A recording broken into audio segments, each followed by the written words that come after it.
Hello everyone, my name is Sarang and welcome to the Pharma Astar classes। तो आज की video में हम एक इंपॉर्टेंट टॉपिक की शुरुआत करने वाले हैं जिसका नाम है ग्लाइकोजन स्टोरेज डिसीज, जिसको हम शॉर्ट फॉर्म में जीएसडी भी बोल सकते हैं, और साथ ही में हम डायबिटीज मेलाइटस भी डिस्कस करने वाले हैं। तो बढ़ते हैं हमारे फर्स्ट पॉइंट के ऊपर।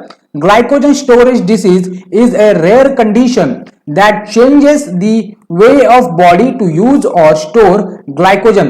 तो जो जीएसडी है या फिर जो ग्लाइकोजन स्टोरेज डिसीज एक ऐसी कंडीशन है हमारे बॉडी में जो कि ग्लाइकोजन के स्टोरेज को और उसके यूज को चेंज करती है।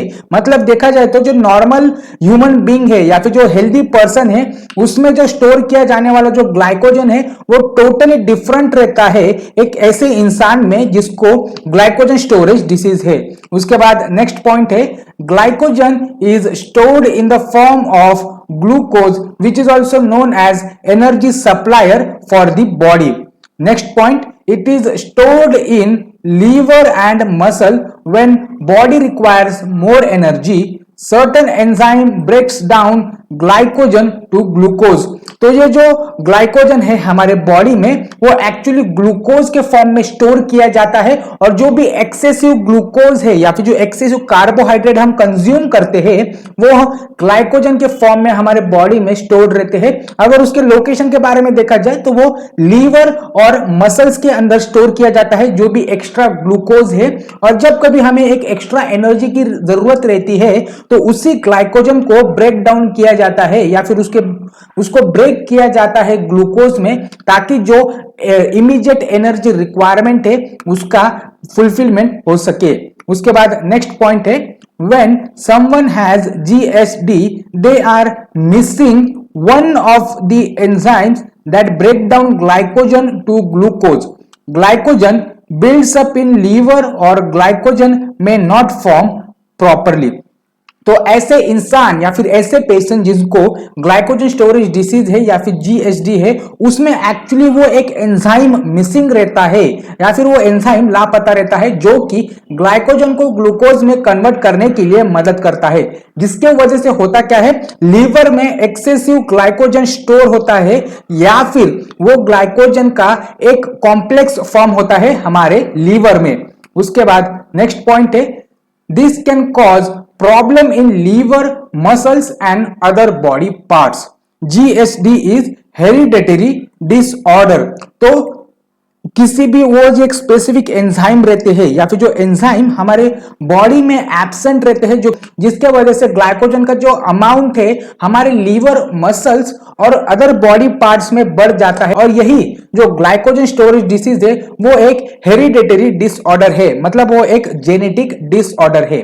उसके बाद नेक्स्ट पॉइंट है टाइप्स ऑफ जीएसटी, जिसका पहला पॉइंट है types of GST R grouped bye enzyme that is missing that has its own symptoms and different treatment।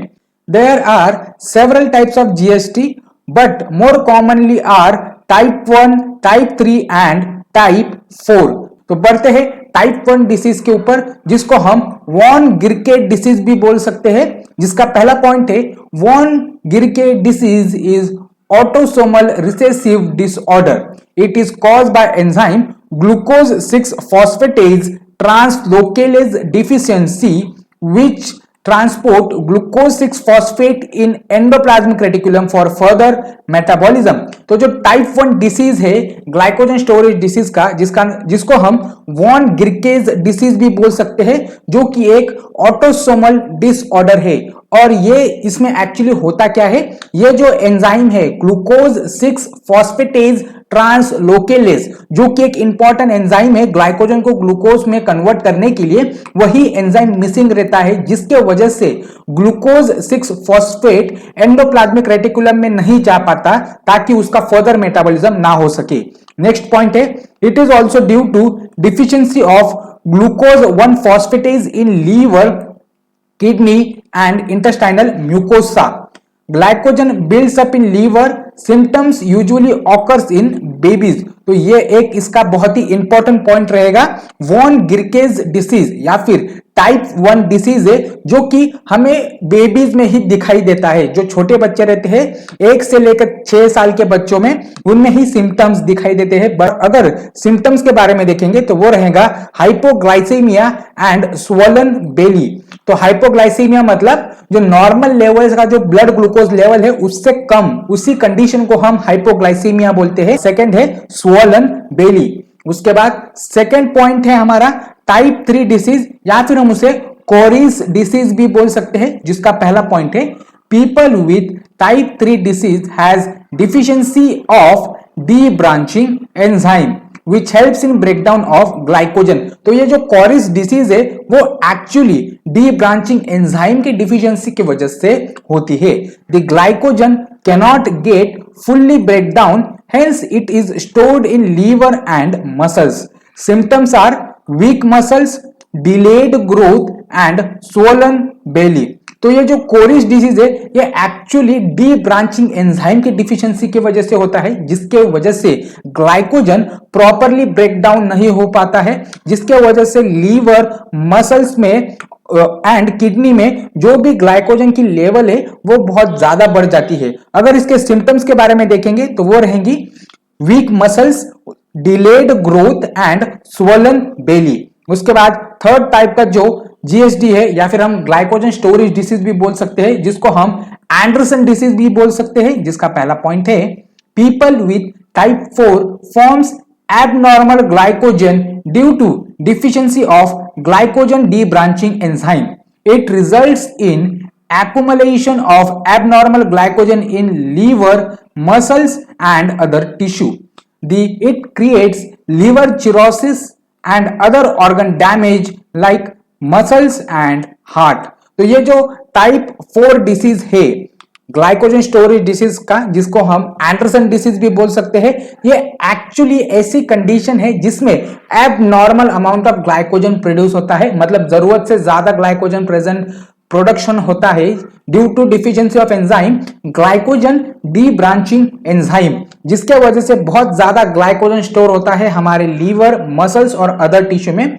अगर इसके सिम्टम्स के बारे में देखेंगे तो वो रहेगा लीवर चिरोसिस, ऑर्गन डैमेज, और हार्ट के भी ऑर्गन डैमेज हो गए और अदर मसल्स के भी ऑर्गन डैमेज हो गए। इसके बाद आते हैं हमारे जो सेकंड मोस्ट इंपॉर्टेंट टॉपिक है इस वीडियो लेक्चर में, जिसका नाम है hormonal regulation of blood glucose level and diabetes mellitus, जिसका पहला पॉइंट है regulation of blood glucose level is largely done through endocrine hormones of pancreas. The main hormones of pancreas that affects the glucose include insulin, glucagon, somatostatin and amylin। तो ये जो 4 hormones है जो कि pancreas के endocrine section के द्वारा secrete किया जाता है, जो कि लार्जली या फिर मैक्सिमम अमाउंट में हमारा ब्लड ग्लूकोज लेवल को कंट्रोल करता है या फिर रेगुलेट करता है। नेक्स्ट पॉइंट है insulin is secreted by beta cells of islet of Langerhans in pancreas, which increases the blood glucose level, lowering the blood glucose level by signaling body tissue to take up glucose for energy production। तो इसमें जो पहला hormone है pancreas के द्वारा secrete किया जाने वाला, जिसको हम इंसुलिन भी बोल सकते हैं, जो कि बीटा सेल्स ऑफ इंसलेट ऑफ लैगरेंस के द्वारा सिक्रेट किया जाता है, जो कि ब्लड लेवल को या फिर ब्लड ग्लूकोज लेवल को बढ़ाता है। अगर किसी वजह से या फिर किसी एबनॉर्मल कंडीशन के वजह से हमारे ब्लड ग्लूकोज लेवल नॉर्मल से कम है, तो ये हमारे बॉडी टिश्यू को सिग्नल देता है कि जो लेवल है वो कम है, आप एनर्जी प्रोडक्शन को बढ़ा सकते हैं, जिसके वजह से ग्लूकोज लेवल बढ़ सकता है। नेक्स्ट पॉइंट है glucagon is secreted by alpha cells of islet of Langerhans in pancreas। When the blood glucose level is low, it stimulates the liver cell to release the stored glucose in bloodstream, resulting in increase in blood glucose level। अगर किसी abnormal condition में या फिर कभी fasting के दौरान अगर हमारे ब्लड ग्लूकोज लेवल नॉर्मल से कम है, तो ग्लूकागॉन एक्चुअली एक्टिवेट करते हैं हमारे लीवर सेल्स को, जिसके वजह से जो भी स्टोर्ड ग्लूकोज है हमारे बॉडी में जो रिजर्व ग्लूकोज लेवल है उसको ब्लड स्ट्रीम में पोर किया जाता है या फिर रिलीज किया जाता है, जिसके वजह से ब्लड ग्लूकोज लेवल इंक्रीज हो जाता है।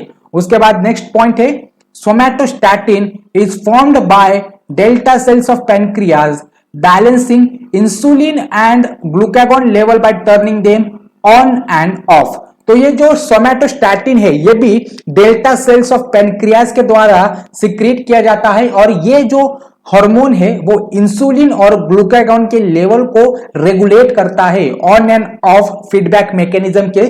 मतलब अगर इंसुलिन का काम क्या है, ब्लड ग्लूकोज लेवल को बढ़ाना, और ग्लूकागॉन का है ब्लड ग्लूकोज लेवल को कम करना, उसी लेवल को रेगुलेट करने के लिए सोमैटोस्टैटिन अपना काम करती है। नेक्स्ट पॉइंट है it helps to increase the satisfaction and state of fullness from a meal to avoid over eating. जो भी एक खाने के बाद जो एक हमें फुलनेस या फिर जो खाना खा हो जाने के बाद जो सुस्ती आती है, जो लेजीनेस आता है, वो सोमैटोस्टैटिन की वजह से आता है। Next point it limits the rate of gastric emptying diminishes pancreatic glucagon secretion. तो ये सारे फंक्शंस है जो कि सोमैटोस्टैटिन के द्वारा परफॉर्म किया जाता है। मैं फिर से उसके बाद नेक्स्ट पॉइंट है डायबिटीज मेलाइटस, जो कि बहुत ही इंपॉर्टेंट पॉइंट है आपके जीपैट एग्जाम के पॉइंट ऑफ व्यू से, नाइपर एग्जाम के पॉइंट ऑफ व्यू से, ड्रग इंस्पेक्टर के पॉइंट ऑफ व्यू से। इसका नाम है diabetes mellitus. The normal level of blood glucose should be maintain between 70 milligram पर 100 ml टू 110 मिलीग्राम पर 100 ml ऑफ ब्लड। तो ये एक नॉर्मल रेंज है जो कि एक हेल्दी ह्यूमन बीइंग के अंदर मौजूद रहती है। कम से कम लेवल होना चाहिए 70 मिलीग्राम और मैक्सिमम होना चाहिए 110 मिलीग्राम पर 100 ml of blood. Next point है the plasma glucose concentration below 70 milligram per 100 ml of blood is termed as hypoglycemia. Next point है the plasma glucose concentration above 100 milligram per 100 ml of blood is termed as hyperglycemia. अगर normal level से blood glucose level कम है तो हम उसे hypoglycaemia बोल सकते हैं, अगर नॉर्मल से ज्यादा है तो हम उसे हाइपरग्लाइसीमिया बोल सकते हैं। Diabetes mellitus is a syndrome caused by altered carbohydrate metabolism due to lack of peptide hormone insulin।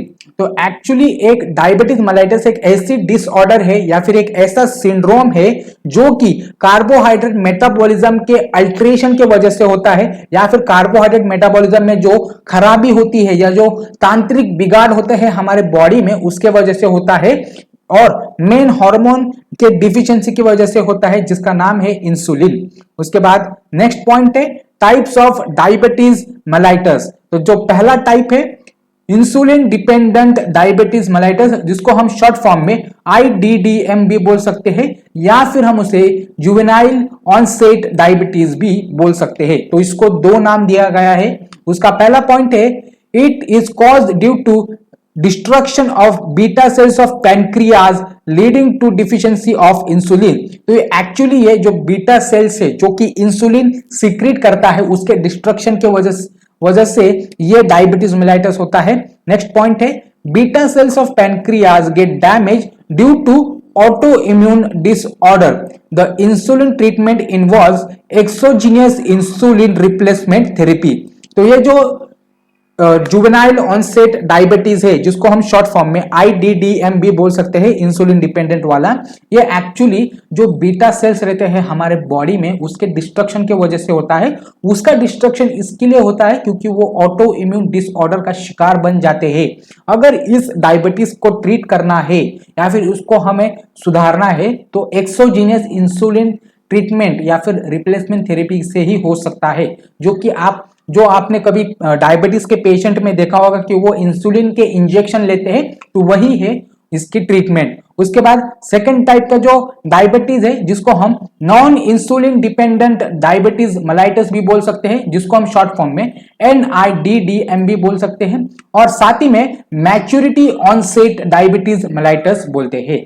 Next उसका पहला पॉइंट है the reason for type 2 is that the target cell becomes less sensitive to insulin hormone and develops insulin resistance। तो इस type के diabetes में actually होता क्या है, जो भी इंसुलिन रिसेप्टर हमारे बॉडी में प्रेजेंट रहता है, जिसके ऊपर इंसुलिन जाके बाइंड होता है और ब्लड ग्लूकोज लेवल को रेगुलेट करता है, वो रिसेप्टर खराब हो जाते हैं या फिर इनसेंसिटिव बन जाते हैं, लेस सेंसिटिव बन जाते हैं, जिसके वजह से इंसुलिन रेजिस्टेंस कॉज होता है। अगर उसके रीजंस देखेंगे रेजिस्टेंस के, तो पहला रीजन रहेगा the change in insulin molecule structure. अगर इंसुलिन के मॉलिक्यूल में अगर कोई डिफरेंट आ रहा है या फिर कोई चेंजेस हो रहे हैं, उसके वजह से हो सकता है। इंसुलिन रिसेप्टर के स्ट्रक्चर में चेंज हो सकता है। साथ ही में जो एंजाइम इन्वॉल्व है इंसुलिन के अंदर, जो कि इंसुलिन के रिसेप्टर और इंसुलिन के बाइंड होने में मदद करता है, उसके स्ट्रक्चर में चेंज होने की वजह से हो सकता है। और सबसे लास्ट वाला point, the hormone may not bind to the receptor properly. अगर जो रिसेप्टर है इंसुलिन रिसेप्टर जिसके ऊपर इंसुलिन बाइंड होता है, अगर वो बाइंडिंग ही प्रॉपर से ना हो सके तो हमें non insulin dependent diabetes mellitus हो सकता है। नेक्स्ट पॉइंट है the treatment of non-insulin dependent diabetes mellitus can be dietary therapy and use of hypoglycemic drugs lowers the blood glucose level। अगर non insulin dependent diabetes mellitus का treatment कराना हो तो diet में थोड़ी सुधारना लानी पड़ेगी। कम शुगर डाइट या फिर कम कार्बोहाइड्रेट डाइट हमें कंज्यूम करना पड़ेगा, हाई प्रोटीन डाइट का ज्यादा कंजम्पशन करना पड़ेगा, और साथ ही में हाइपोग्लाइसेमिक ड्रग का भी हमें कंजम्पशन करना पड़ेगा, जो कि हमारे ब्लड ग्लूकोज लेवल को लो करता है, जरूरत से भी लो करता है। उसके बाद अगर डायबिटीज मेलाइटस के सिम्टम्स हम देखेंगे तो सबसे पहला है हाई ब्लड ग्लूकोज लेवल, जरूरत से ज्यादा अमाउंट का जो ब्लड ग्लूकोज रहेगा हमारे बॉडी में। सेकंड है पॉलीयूरिया, मतलब एक्सेसिव यूरिनेशन, जरूरत से ज्यादा यूरिनेशन होना। एक्सेसिव थर्स्ट, जिसको हम पॉलीडिप्सिया भी बोल सकते हैं। पॉलीफेजिया, मतलब जरूरत से ज्यादा भूख लगती है, क्योंकि जो भी खाने की वजह से जो भी एनर्जी प्रोडक्शन होता है वो सेल्स को एक्चुअली मिलता ही नहीं, जिसके वजह से सेल स्टार्व करते हैं या फिर सेल भूखे रहते हैं, जिसके वजह से हमें ज्यादा भूख लगती है। नॉक्टेरिया, मतलब फ्रीक्वेंटली यूरिनेशन एट नाइट, जिनको डायबिटीज मेलाइटस होते हैं उनको रात में बहुत ज्यादा यूरिनेशन के प्रॉब्लम होते हैं। Weight loss, blood vision, delayed wound healing, उनकी जो जख्म होती है वो बहुत ही लेट होती है, हील होती है, या फिर उनकी जख्म कभी नहीं भरती। और सबसे लास्ट वाला जो सिम्टम है डायबिटीज मेलाइटस का, डिफनेस। तो that's for it today guys. अभी तक आपने लाइक नहीं किया है तो like, share and subscribe to the pharma Astra classes. अगर आपको कोई पॉइंट के ऊपर डाउट है तो आप मुझे कमेंट सेक्शन में भी पूछ सकते हो, मैं पूरी कोशिश करूंगा कि आपका डाउट सॉल्व कर सकूं। Thank you.